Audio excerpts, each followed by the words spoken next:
memerintahkan untuk dilakukan pemilihan suara ulang di provinsi yang terbukti, Provinsi DKI, Provinsi Jawa Barat, Provinsi Jawa Tengah, Provinsi Jawa Timur, Provinsi Bali, dan Provinsi Sumatera Utara. Di atas. Prof. Harip. Terima kasih Yang Mulia Ketua.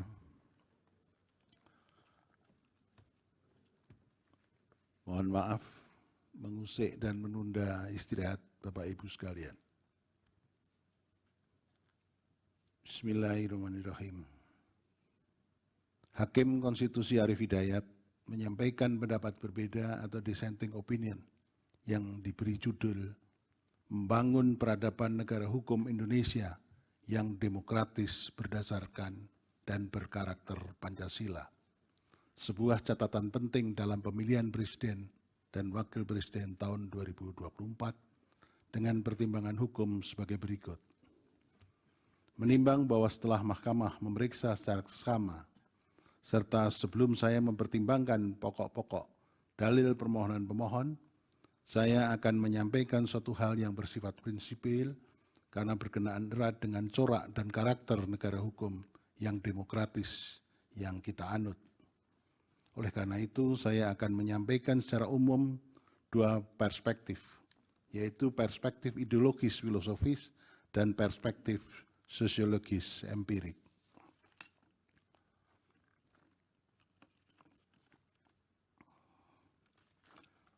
Perspektif ideologis filosofis. Mohon maaf, dissenting saya 57 halaman, tapi tidak akan saya bacakan seluruhan. Perspektif ideologis filosofis. Secara sederhana, demokrasi dimaknai sebagai pemerintahan yang berasal dari rakyat, oleh rakyat dan untuk rakyat. Dalam sebuah negara demokrasi, rakyat memiliki peran sebagai pemegang kedaulatan. Sebab berdasarkan teori klasik yang digagas oleh Rousseau dengan teori di kontrak sosial, rakyat kemudian mengadakan perjanjian dengan para pemimpinnya untuk membangun sebuah entitas yang bernama negara dalam rangka menjamin pemenuhan akan hak-hak dan kebutuhannya. Dalam konteks keindonesiaan, Forum BPUPKI dan PPKI boleh dikatakan sebagai miniatur perwujudan kontrak sosial yang merupakan tempat berkumpul seluruh komponen bangsa dari berbagai suku, daerah, dan golongan yang tersebar dari Sabang hingga Merauke untuk membahas pembentukan sebuah entitas negara, yakni negara Indonesia, dalam sebuah hukum dasar yang kita kenal sebagai konstitusi yang memuat aturan-aturan main dalam penyelenggaraan negara Indonesia yang akan dibentuk. Pasca hukum dasar terbentuk dan disahkan, maka dalam sidang PPKI itu juga telah terpilih presiden dan wakil presiden pertama, yakni Insinyur Soekarno dan Dr. Andes Muhammad Hatta pada tanggal 18 Agustus tahun 1945. Dalam perspektif historis, konsepsi negara hukum demokratis yang kita anut telah bergulir dan menjadi diskursus yang mewarnai perumusan hukum dasar tak kala para pendiri bangsa mendiskusikan, memperdebatkan gagasan ini dalam sidang-sidang BPUPKI dan PPKI. Saat itu mereka bersepakat bahwa gagasan negara hukum demokratis yang kita anut adalah gagasan negara hukum demokratis yang berbeda dengan konsepsi negara hukum demokratis yang dianut oleh negara-negara lain yang bersifat liberal. Melainkan negara hukum demokratis yang berakar pada jiwa dan falsafah bangsa. Hal ini disampaikan oleh Supomo pada rapat BPUPKI pada tanggal 31 Mei tahun 1945. Kutipan dianggap telah dibacakan. Keesokan harinya dalam rapat BPUPK 1 Juni tahun 1945, Insinyur Soekarno menyampaikan karakter demokrasi yang kita anut berdasarkan pada sila keempat.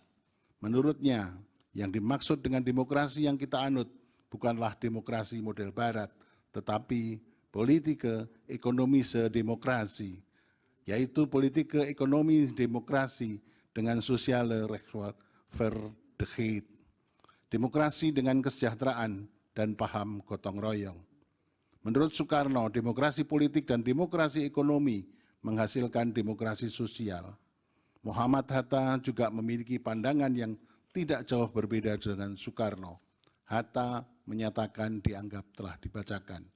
Sementara Agus Salim dalam pidato di hadapan BPUPKI pada 11 Juli 1945 menyatakan dianggap telah dibacakan. Dari berbagai pandangan para pendiri negara di atas, semakin nampak jelas bahwa konsepsi negara hukum demokratis yang dirancang dan didesain oleh para pendiri bangsa bukanlah demokrasi model barat yang berkarakter liberal dan bercorak individualis yang belum tentu kompatibel dengan nilai, jiwa, corak maupun karakter bangsa kita yang cenderung memiliki kekhasan tersendiri. Sebab jiwa bangsa kita berakar pada nilai luhur yang digali dari rahim Ibu Pertiwi dan dirumuskan ke dalam 5 sila, yakni Pancasila. Oleh karena itu, dalam pembukaan Undang-Undang Dasar tahun 1945 alinea keempat menyatakan dianggap telah dibacakan.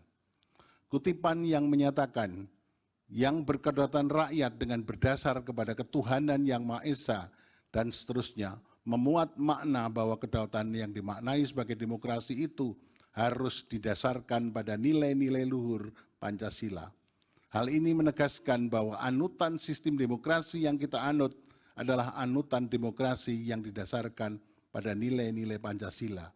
Tidak hanya dalam ruang lingkup yang sempit dan terbatas. Apabila dicermati alinea keempat pembukaan Undang-Undang Dasar, pertama, adanya visi kebangsaan yang mesti dijadikan tujuan bersama seluruh komponen bangsa dalam rangka melindungi segenap bangsa Indonesia, memajukan kesejahteraan umum, mencerdaskan kehidupan bangsa, dan ikut melaksanakan ketertiban dunia yang berdasarkan kemerdekaan, perdamaian abadi, dan keadilan sosial. Kedua, dan seterusnya dianggap telah dibacakan. Lebih lanjut, rumusan pembukaan Undang-Undang Dasar 45 kemudian dijabarkan dalam pasal-pasal Undang-Undang Dasar. Pengaturan ehal konsepsi negara demokratis yang berdasarkan atas hukum dan negara hukum yang demokratis diatur di dalam pasal 1 ayat 2 Undang-Undang Dasar 45. Selanjutnya, secara filosofis, negara hukum demokratis mendapat spirit dan roh dari Pancasila yang termuat dalam pembukaan sehingga membentuk suatu negara hukum yang demokratis yang berkarakter Pancasila. Konsepsi dan konsekuensi hukum penerapan negara hukum demokratis yang berkarakter Pancasila berdampak pula pada corak dan karakter dalam pembentukan hukum. Pancasila melalui sila kelima mesti menjadi bintang pemandu dalam proses pembentukan hukum dan penegakan hukum. Berikut cara berhukum melalui pendekatan Pancasila. Sila pertama, kedua, dan seterusnya dianggap dibacakan.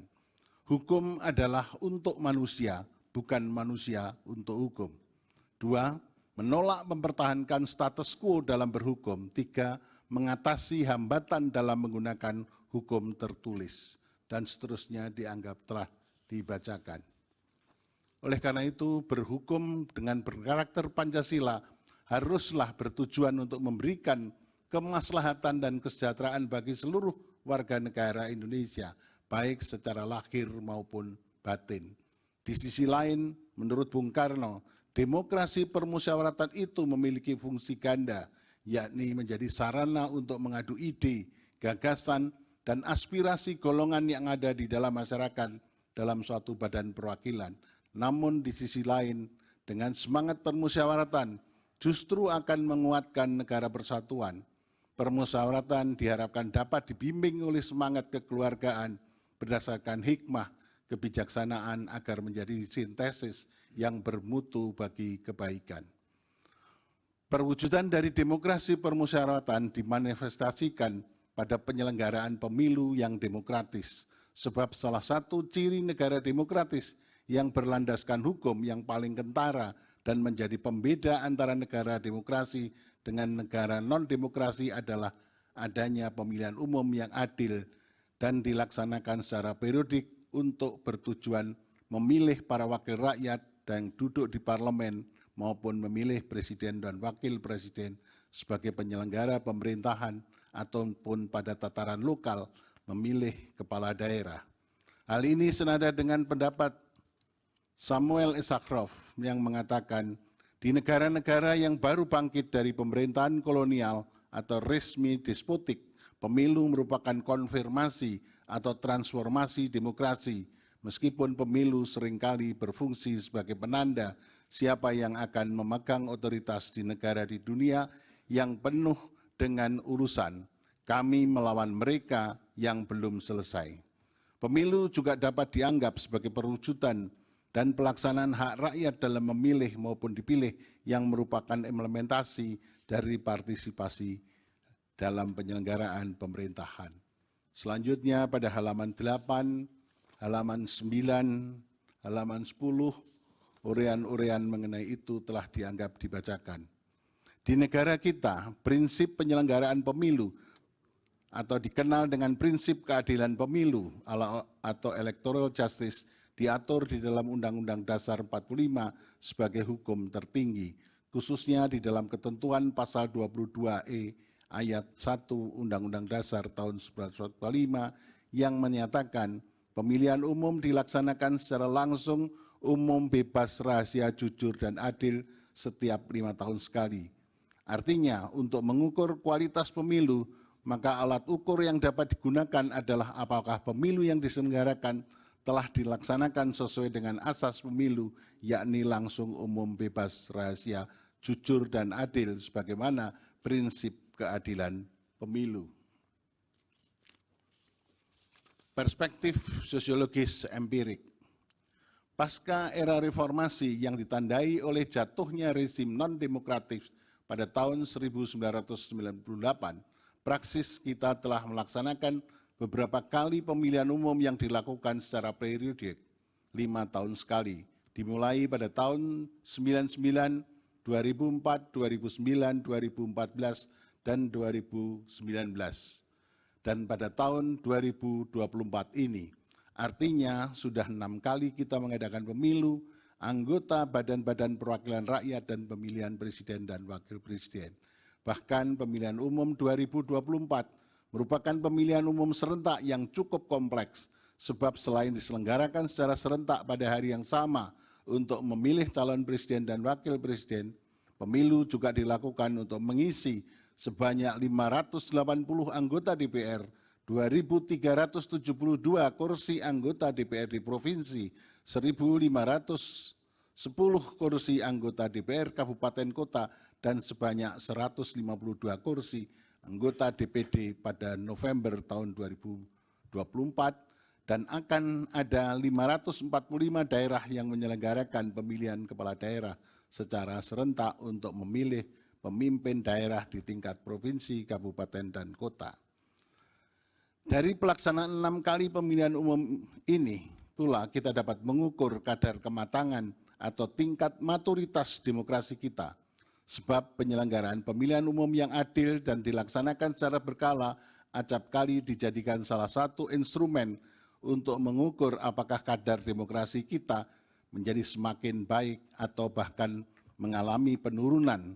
Jangan-jangan tanpa disadari boleh jadi demokrasi kita saat ini mengarah pada titik defisit demokrasi yang mengkhawatirkan. Sebab telah tampak secara jelas, secara kasat mata, adanya pelanggaran-pelanggaran yang bersifat fundamental terhadap prinsip-prinsip pemilu yang langsung, umum, bebas, rahasia, jujur, dan adil sebagaimana diatur di dalam ketentuan pasal 22E ayat 1 Undang-Undang Dasar 45. Untuk menilai penyelenggaraan pemilu apakah telah sesuai dengan asas pemilu, saya akan membahasnya dari pendekatan sistem hukum yang digagas oleh Friedman, dan saat ini tentunya masih relevan untuk dijadikan rujukan guna melihat konstruksi penyelenggaraan pemilu serentak. Tahun 2024 dari 3 perspektif sistem hukum yang merupakan struktur hukum, substansi hukum, dan budaya hukum. Pertama, struktur hukum meliputi lembaga dan peranata aparatur negara. Dari perspektif ini, penegakan hukum dan konstitusi khususnya berkenaan dengan pemilu demi tercapainya pemilu yang langsung, umum, bebas, rahasia, jujur, dan adil, sebagaimana amanat konstitusi mestinya menjadi tanggung jawab bersama seluruh komponen cabang kekuasaan negara, seperti eksekutif, legislatif, yudikatif, komisi-komisi independen, dalam hal ini KPU, Bawaslu, DKPP dalam kapasitas dan porsinya masing-masing. Eksekutif atas persetujuan legislatif mengalokasikan anggaran pemilu, serta membuat instrumen hukum pemilu yang memadai. Sementara itu KPU bersama lembaga penyelenggara pemilu lainnya seperti Bawaslu dan DKPP bertugas menyelenggarakan pemilu secara proporsional dan adil. Kepolisian dan aparat keamanan bertugas untuk menjaga agar suasana penyelenggaraan pemilu berlangsung kondusif, tertib, dan aman. Adapun sengketa hasil pemilu diselesaikan secara hukum melalui Mahkamah Konstitusi. Dalam menjalankan fungsi tersebut, setiap organ negara haruslah tunduk pada prinsip konstitusionalisme yang ditentukan dalam konstitusi dan dipagari oleh prinsip saling mengawasi, saling mengimbangi antar cabang kekuasaan negara hanya untuk memastikan bahwa setiap tindakan, prosedur, dan keputusan yang terkait dengan proses pemilu sejalan dengan hukum konstitusi, sehingga tercipta tujuan bernegara sebagaimana alinea keempat pembukaan Undang-Undang Dasar tahun 1945. Tidak boleh ada peluang sedikit pun bagi cabang kekuasaan tertentu untuk cawe-cawe dan memihak dalam proses pemilu tahun 2024, sebab ia dibatasi oleh paham konstitusionalisme dan dipagari oleh rambu-rambu kompositif, moral, dan etika. Apa yang dilakukan oleh pemerintah presiden dengan segenap struktur politik kementerian dan lembaga dari tingkat pusat hingga level daerah telah bertindak partisan dan memihak calon pasangan tertentu. Tindakan ini secara jelas telah menciderai sistem keadilan pemilu yang tidak termuat tidak hanya di dalam berbagai instrumen hukum internasional, tetapi juga diadopsi secara jelas dalam pasal 22E ayat 1 Undang-Undang Dasar 45 yang mensyaratkan bahwa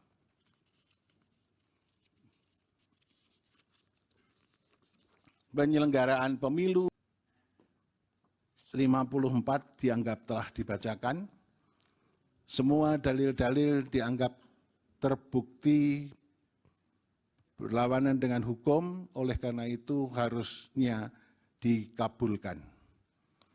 Konklusi, Mahkamah Konstitusi semestinya berwenang untuk mengadili, kemudian eksepsi termohon dan pihak terkait tidak dapat diterima dalam pokok permohonan, mengabulkan permohonan untuk sebagian, memerintahkan untuk dilakukan pemilihan suara ulang di provinsi yang terbukti, Provinsi DKI, Provinsi Jawa Barat, Provinsi Jawa Tengah, Provinsi Jawa Timur, Provinsi Bali, dan Provinsi Sumatera Utara. Terakhir, perlu saya sampaikan, demikian pendapat berbeda dissenting opinion yang saya sampaikan dalam perselisihan hasil pemilihan umum Presiden tahun 2024. Hal ini saya lakukan sebagai wujud tanggung jawab moral dan penilaian profesional atau professional judgment sebagai seorang hakim konstitusi sekaligus sebagai akademisi yang independen yang memutus sesuai dengan kewenangan serta kemampuan dan kapabilitasnya yang kelak akan saya pertanggungjawabkan kehadirat Tuhan Yang Maha Esa, Allah Subhanahu wa Ta'ala, sebagaimana sumpah saya sebagai seorang hakim yang perlu saya bacakan pada kesempatan ini. Demi Allah, saya bersumpah bahwa saya akan memenuhi kewajiban hakim konstitusi dengan sebaik-baiknya dan seadil-adilnya, memegang teguh Undang-Undang Dasar Negara Republik Indonesia tahun 1945 dan menjalankan segala peraturan perundangan dengan seluruh-seluruhnya menurut Undang-Undang Dasar Negara Republik Indonesia tahun 1945 serta berbakti kepada nusa dan bangsa. Sumpah hakim konstitusi yang diucapkan tak kala saya dilantik pertama kali menjadi hakim konstitusi bersifat final and binding di dunia maupun di akhirat bagi seorang hakim. Oleh karenanya, sumpah dan keyakinan hakim menjadi kunci keadilan bagi masyarakat. Selain itu, pudar dan menurunnya standar etik khususnya bagi penyelenggara negara menjadi musabab perlu adanya kepedulian akan pentingnya menjaga keseimbangan antara penegakan hukum, rule of law, dan penegakan etik atau rule of ethic sesuai dengan nilai-nilai luhur Pancasila. Jikalau ini tidak dilakukan, maka akan terjadi tragedi berhukum dan berkonstitusi di negara hukum yang demokratis berdasarkan Pancasila yang dapat menjauhkan kita dari cita-cita menuju negara Indonesia yang hebat, bermartabat, dan unggul dalam segala bidang. Terima kasih. Assalamualaikum warahmatullahi wabarakatuh. Waalaikumsalam. Demikian diputus dalam rapat permusyawaratan hakim. Download Tribun X sekarang, menghadirkan lokal menjadi Indonesia.